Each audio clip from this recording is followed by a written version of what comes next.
those conversations you're having with governments and leaders? And what are the key threats that every nation and business face at the moment?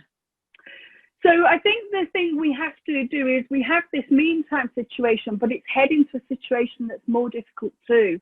So if I give you a context of 2.7 billion devices are predicted to be connected to 5G by 2025, we're going to make this situation I'm describing worse.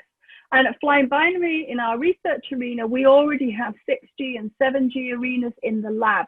We haven't launched our commercial products yet, but they're out there. So this is not going away. And a cyber risk scenario is not the one we've dealt with pre-pandemic for most organizations.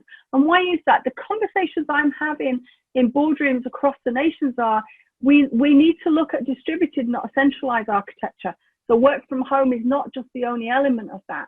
It's a different business model that addresses these cyber risks. So actually just changing your commercial model is not going to be enough. And the threat-based approaches, let's lock this down, let's man that firewall, that won't work with any of this. And even if you manage to make it work now, from a FutureScape point of view, and FutureScape is only 2025, it won't work then. So the risk-based approaches are the core conversations I'm having. Doesn't matter what sector it is, it doesn't matter what nation I'm talking to. And edge services, those services you've got locked down, they're just not required.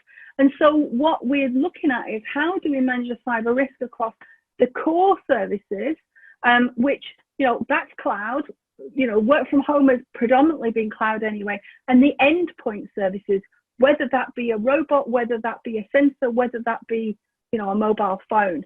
And so those are the conversations that are driving the changes, because we're going to have to invest in cyber and addressing these new risks. But what are the key things that we need to be looking at and investing in? And those are the key conversations I'm having. I've obviously made this not sector specific, not country specific, but if you're not having those conversations, then you're really not preparing yourself, not just for now, but the very near future, which is 5 years hence.